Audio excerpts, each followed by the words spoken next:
Ok, ¿qué tal? Bienvenidos a un nuevo video de cirugía. Aquí vamos a hablar de otras enfermedades de las vías biliares. En el video anterior hablamos de las enfermedades de cálculos, colelitiasis, colecistitis, coleocolitiasis, etcétera, que son pues enfermedades un poco más agudas. Aquí vamos a hablar de otras enfermedades que tienen una presentación clínica similar, que también son quirúrgicas, pero son un poco más del lado de las crónicas. Entonces vamos a comenzar. Lo primero que vamos a hablar es de fuga biliar.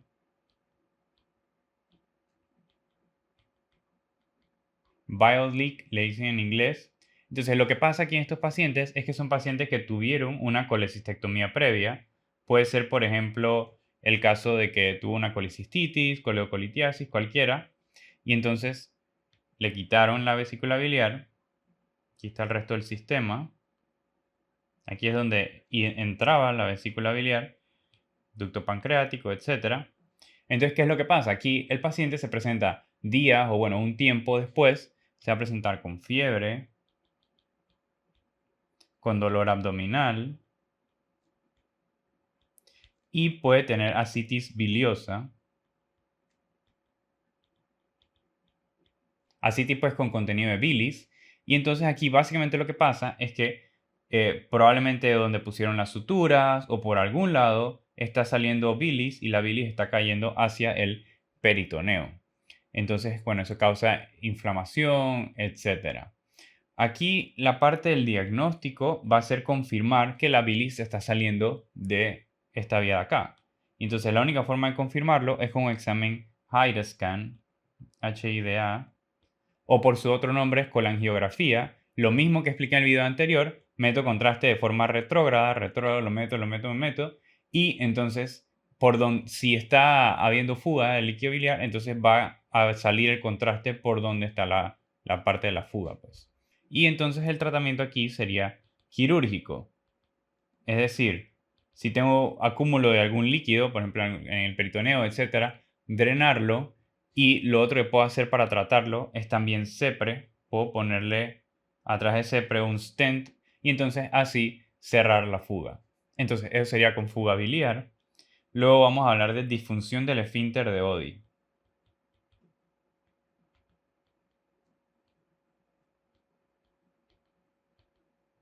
Vamos a hacer un zoom. De aquí viene el colédoco y viniendo de los ductos pancreáticos.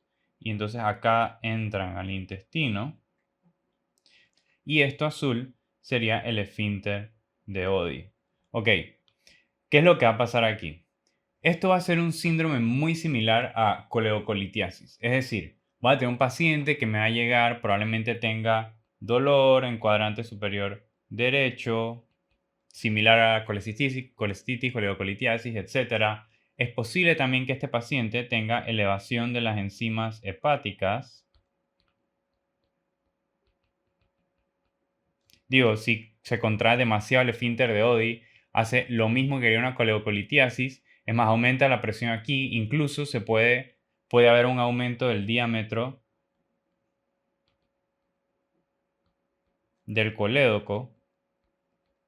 Es decir, todo es similar a una coleocolitiasis. Incluso también puede hasta cierto punto elevar las enzimas pancreáticas y todo lo demás, pero el tema con la disfunción del esfínter de Oddi es que yo le hago una CEPRA al paciente y no encuentro nada, no encontré la piedra. Ok, entonces, ¿cómo puede ser la historia? Bueno, llega una paciente, característica femenina, 40 años, etcétera, por dolor en cuadrante superior derecho, tiene fosfatas alcalinas, GGT elevadas, bilirrubinas elevados, tiene el conducto colédoco ensanchado. Entonces, la hospitalizo, la llevo a una CEPRA y en la CEPRA no encontré ninguna piedra. Entonces, uno piensa, bueno, ¿será que pasó espontáneamente la piedra? Entonces, bueno, ok, ni modo, le damos salida al hospital, tranquilo. Vuelve la semana siguiente, mismo síndrome, todo igual, no sé qué. Y entonces, vuelvo a hacerle una CEPRA con resonancia magnética y también sale normal, no hay ninguna piedra, no hay nada. Entonces ya es que yo tengo que empezar a pensar, bueno, ¿será que esta paciente no es porque coleocolitiasis? O sea, no es un lito, no es una piedra que se está trabando, sino es disfunción del esfínter de Oddi. ¿Será que se pone hipertónico por unas horas? Y pues de la nada se libera y ya se le pasa todo el síndrome. Y a medida que se le pasa el síndrome, así mismo bajan las enzimas hepáticas, baja el dolor, todo se le quita. Entonces, eso sería una posible disfunción del esfínter de Oddi. Los pacientes tienen que tener, para hacer el diagnóstico, el dolor tiene que tener episodios mayores de 30 minutos, síntomas recurrentes en intervalos diferentes y no necesariamente diarios, y que el dolor sea significativo, interrumpa las actividades del paciente y no esté asociado a cosas que me digan a otro diferencial. O sea que realmente lo que le estoy hablando es que esto es un diagnóstico complejo, o sea, no es algo muy sencillo de determinar. Entonces, en cuanto a métodos diagnósticos, ven que una CEPRA no me va a servir, o una CEPRA en resonancia magnética, un ultrasonido, nada me va a servir. ¿Cómo confirmo el diagnóstico? Confirmo el diagnóstico haciendo una manometría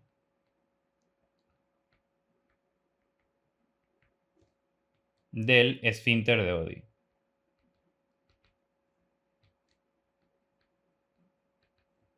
En la manometría voy a efectivamente confirmar que el esfínter de Oddi se contrae mucho más de lo que debería estar contraído.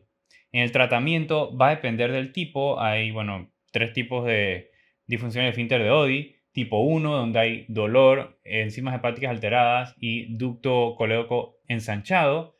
Está el tipo 2, en donde hay dolor biliar y enzimas hepáticas elevadas o ducto biliar ensanchado. Y está el tipo 3, en donde está el dolor, que es tipo biliar, las enzimas están normales, pero el ducto está ensanchado. No es importante aprender cuál es cuál, lo único que sepan es que usualmente el manejo va a ser una esfinterectomía.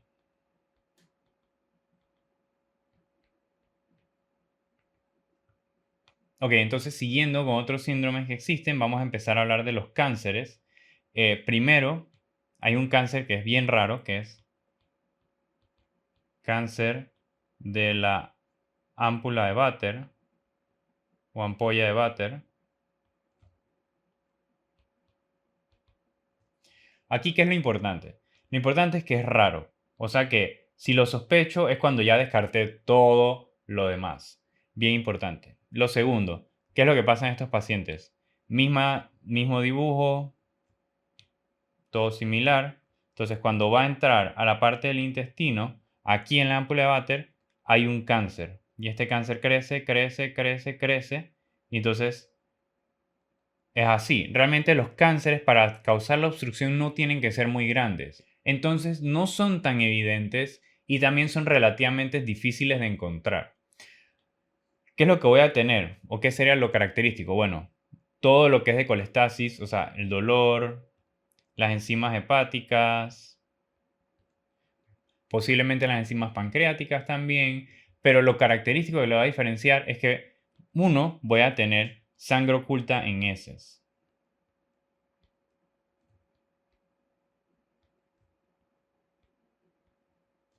Y voy a tener todo lo que es de la obstrucción biliar.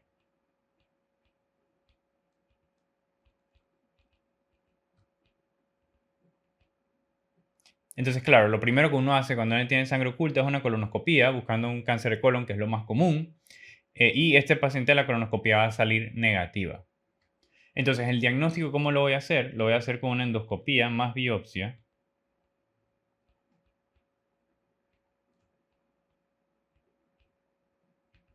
Y el tratamiento lo voy a hacer con una cirugía de Whipple, que ahora les explico qué es. Entonces, hablando de cánceres, este sería el de los más raros, que muy poco probable va a ser la respuesta. Ahora vamos a hablar de los más comunes, sería un cáncer de páncreas. Un cáncer de páncreas, mismo dibujo.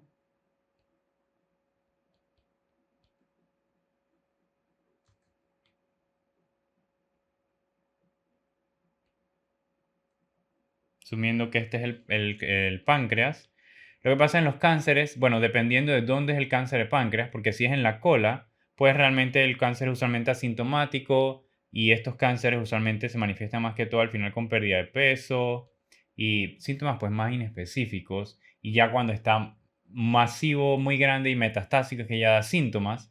Pero los cánceres en la cabeza del páncreas, que también son los cánceres de páncreas más comunes, estos sí son uno los detecta más temprano porque hacen lo mismo, o sea, causan un patrón de colestasis, causan obstrucción biliar. Entonces, ¿qué van a tener los pacientes? Los pacientes, primero que todo, esto es algo crónico. Entonces, va a tener un dolor, pero el dolor no va a ser así como 10 de 10. O sea, es un dolor pues quizás más suave o quizás hasta no tengan el dolor. Lo que sí van a tener definitivamente los pacientes van a tener pérdida de peso, porque estamos hablando de un cáncer. Usualmente el factor de riesgo más común de los cánceres de páncreas es fumar. Los pacientes van a tener ictericia y van a tener los laboratorios de fosfatasa alcalina, GGT, bilirrubina directa elevados. ¿Cómo hago el diagnóstico? El diagnóstico lo hago con una tomografía, un CAT abdominal, y el tratamiento lo voy a hacer con una cirugía de Whipple. Si es resecable, si el cáncer es muy avanzado, si el cáncer engloba ya la vena cava inferior o ya se corrió mucho, ya es metastásico, entonces solamente sería cuidados paliativos. Entonces, vamos a explicar esta parte de cómo es Whipple. La cirugía de Whipple es que si yo tengo el estómago por acá, de aquí el duodeno, etcétera, y por acá entrando los ductos biliares, el páncreas, el ducto pancreático, etcétera, lo que yo hago es que yo básicamente reseco toda esta parte y hago anastomosis de estos lados por acá. La anastomosis es una gastroyeyunostomía. Este procedimiento es un procedimiento con una alta tasa de complicaciones y alta mortalidad. Es un procedimiento bien complicado. Entonces, no es un procedimiento al que van a someter cualquiera. Solo van a someter a aquellas personas quienes es la forma curativa, pues, de resecar el cáncer de páncreas. Si a la persona que le detectan el cáncer de páncreas ya el cáncer está metastásico o no se puede tratar quirúrgicamente, entonces la parte paliativa va a ser poner un stent. Poniendo el stent, entonces por lo menos dejo que fluya adecuadamente la parte del líquido biliar y la parte de las enzimas pancreáticas y etcétera, y por tanto alivio los síntomas del paciente. Por último, el marcador CA199 me ayuda para medir la respuesta a la terapia. O sea, él va a estar alto con el cáncer y debe ir bajando luego de la resección y todo lo demás. Entonces seguimos. Además tenemos colangiocarcinoma.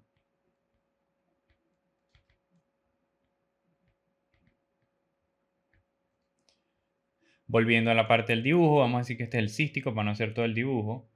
Colangiocarcinoma es un cáncer de las vías biliares. Este cáncer puede estar en el colédoco, puede estar en el ducto hepático común, puede estar en el conducto hepático derecho, conducto hepático izquierdo o puede estar intrahepático inclusive. Entonces puede ser un cáncer que sea, por ejemplo, un cáncer acá, distal.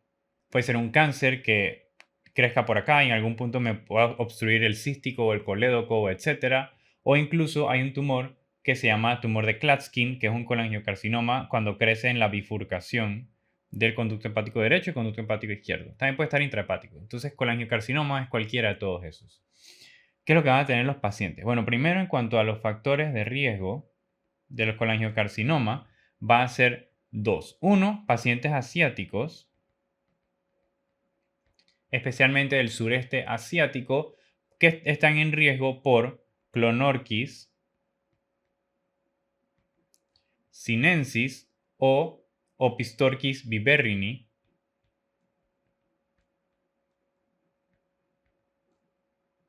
Básicamente, infecciones crónicas con estos parásitos van causando cambios inflamatorios, de ahí cambios cancerígenos, etcétera, en las vías biliares. Las otras personas que tienen factores de riesgo de desarrollar un colangiocarcinoma son aquellas personas que tienen colangitis esclerosante primaria. Ahora, esto lo expliqué mejor en el módulo de gastroenterología, pero para hacer un recapítulo breve, habían dos enfermedades. Tenía CBP, que es cirrosis biliar primaria, que en esta la mnemotecnia era, que a todo esto no estoy muy de acuerdo con ella, B de bitches, que era para acordarse que esta es más común en mujeres. El que es más común en mujeres es el que causa prurito y está asociado a santelasmas. Entonces, esa es cirrosis biliar primaria. Y la otra, que es la que estamos hablando, es colangitis esclerosante primaria. Colangitis esclerosante primaria es más común en hombres. Está asociado a CU, o sea, colitis ulcerativa, en gran porcentaje, 90-95% de los casos, están asociados a colitis ulcerativa y están en riesgo de formar colangiocarcinoma. Ambos son enfermedades que son obstructivas de las vías biliares, por tanto van a elevar fosfato alcalina, GGT, bilirrubina directa, el mismo cuento de todas estas mismas enfermedades. Entonces, los pacientes que tienen colangitis esclerosante primaria están en riesgo de desarrollar colangiocarcinoma. Aquí estamos hablando, claro, de hombres. Entonces, aquí, ¿qué van a tener los pacientes en cuanto a la clínica?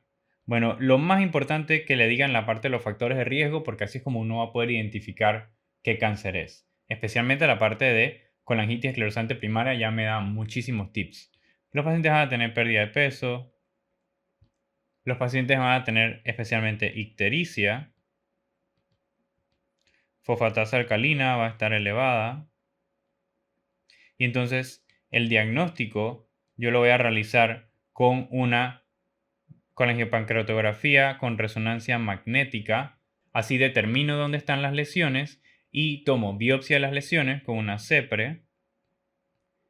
Al igual que en el cáncer de páncreas, CA199 también va a ser el marcador que va a necesitar para medir la progresión. Y el tratamiento va a ser cirugía si es posible, resecar el tumor si no está muy avanzado y si no está metastásico. Y bueno, quimioterapia para ayudar a la cirugía. Eso sería un colangiocarcinoma. Además, otro tumor que es con las vías biliares es el cáncer de vesícula biliar.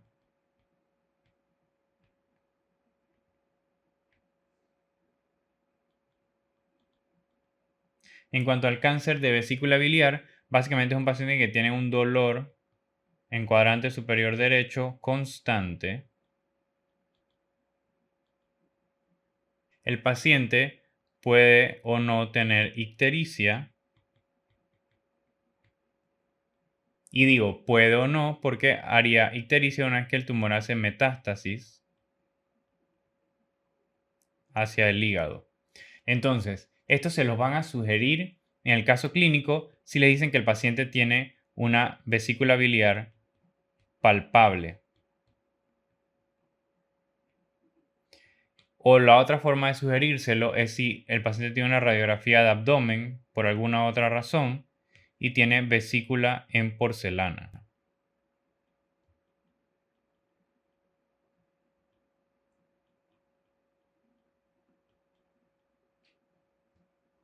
Lo que pasa es que esta vesícula biliar, cuando ya está en riesgo de formar el adenocarcinoma, porque usualmente es un adenocarcinoma, este se va calcificando. Entonces todos los bordes de la vesícula biliar se calcifican y eso se puede ver fácilmente en una radiografía de abdomen. Ya esta parte de la vesícula en porcelana es precancerígeno y si uno lo ve en una radiografía de abdomen es indicación hacer un ultrasonido o un CAT para detectar si tiene un cáncer de vesícula biliar o no. El diagnóstico de este cáncer de la vesícula biliar, el mejor test inicial va a ser un ultrasonido y el mejor test confirmatorio va a ser una tomografía. En cuanto al tratamiento, bueno, igual depende de qué tan avanzado esté o no esté. Si se puede resecar y no está muy avanzado, entonces cirugía. Este cáncer tiene un pronóstico extremadamente malo. Ok, entonces seguimos. Ahora vamos a hablar de algo que no es un cáncer, pero puede mostrar un patrón de colestasis. Estamos hablando un poco más de hígado. Vamos a hablar de un absceso piogénico.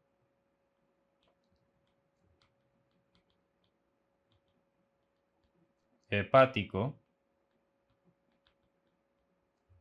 Si uno tiene un absceso intraabdominal, lo más común es que sea un absceso hepático. Usualmente va a estar asociado a alguna otra enfermedad, pues infecciosa, como por ejemplo una colangitis, por ejemplo una diverticulitis.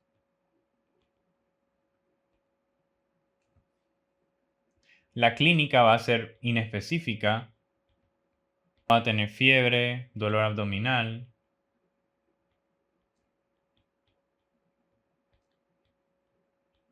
En los laboratorios uno va a tener leucocitosis, va a tener AST, ALT elevados. El diagnóstico yo lo voy a realizar con un ultrasonido, va a ser lo mejor para diagnosticarlo. Y el tratamiento va a ser dar antibióticos.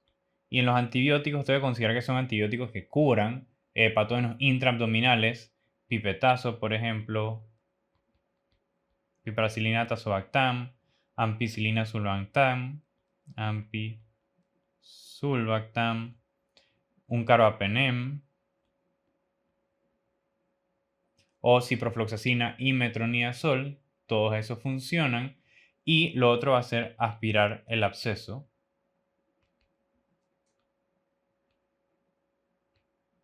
De forma percutánea va a ser terapéutico. Entre las bacterias que pueden causar un absceso piogénico del hígado hay algunas asociaciones. E. coli es la más común. Klebsiella pneumoniae está asociado a cáncer colorectal. O sea, hacer una colonoscopía en un paciente que tiene un absceso piogénico por Klebsiella. Staph aureus está asociado a embolización transarterial de cáncer hepatocelular.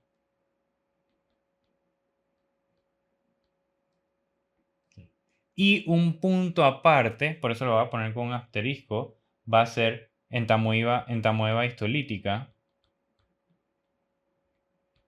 Entamoeba histolítica también me va a dar, pues me puede dar un absceso hepático, solo que esto va a ser en el contexto de un paciente que está en un país de tercer mundo, vive en un país de tercer mundo o viajó a un país de tercer mundo y tiene diarrea sanguinolenta. Tuvo o tiene diarrea sanguinolenta. Usualmente no es algo de 2 días, usualmente es algo de 1 o 3 semanas, etc. Y en entamoeba histolítica, usualmente lo que voy a hacer es que si, por ejemplo, el absceso es suficientemente chico, no está complicado o no parece que tiene características que se puede romper, usualmente lo que voy a hacer es que voy a tratarlo médicamente primero, o sea, le doy metronidazol al paciente y espero a que resuelva el absceso. Si no resuelve, si está complicado o en riesgo de ruptura, entonces sí haría la parte de intervención quirúrgica. Estos abscesos, si bloquean las vías biliares, son suficientemente grandes para bloquear una vía biliar intrahepática, también va a causar un patrón de colestasis. Entonces, eso podría pasar. No es lo más común, pero podría pasar. Entonces, para ir terminando, vamos a hablar de pólipos de la vesícula biliar.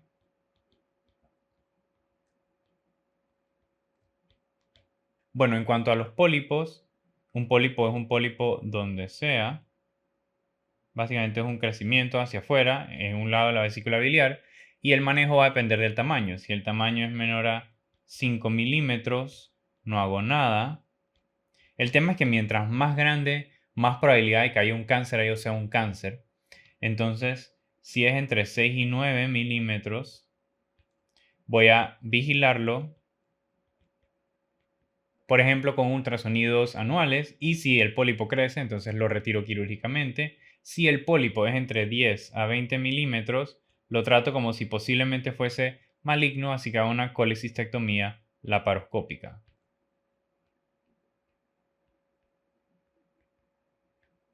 E incluso si es más de 20 milímetros, lo trato como si fuese maligno y lo remuevo quirúrgicamente. Ya para finalizar, vamos a hablar del síndrome de Mirizi.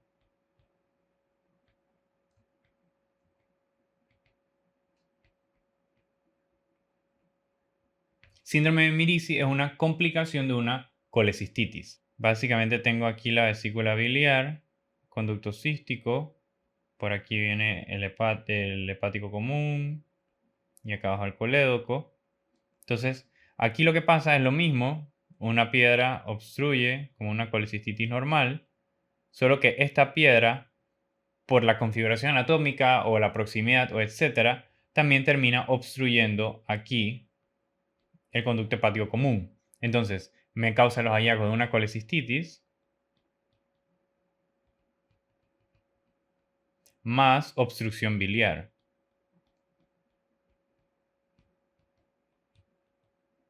Igualito como si fuese una coleocolitiasis, aumento de fosfatasa alcalina, bilirrubina directa, etc. El diagnóstico va a ser con ultrasonido o colangiopancreatografía con resonancia magnética y el tratamiento es, si no hay ninguna otra complicación, no hay ninguna perforación ni nada, entonces colecistectomía igual que como si fuese una colecistitis normal, inmediata. Colecistectomía lo más pronto posible. Si se ha formado una fístula, entonces también tendría que hacer una anastomosis bilioentérica, pero ya eso es otra parte más complicada. Entonces serían otros síndromes que les pueden presentar. Realmente los pólipos, síndrome de Mirici y el cáncer de la ámpula de Vater son cosas muy raras, poco posible que se los presenten. Lo que es fuga biliar, disfunción del esfínter de Oddi y estos tres cánceres sí son un poco más importantes, especialmente en colangiocarcinoma y el cáncer de páncreas. Entonces, eso sería todo con otras enfermedades de las vías biliares y los veo en el siguiente video.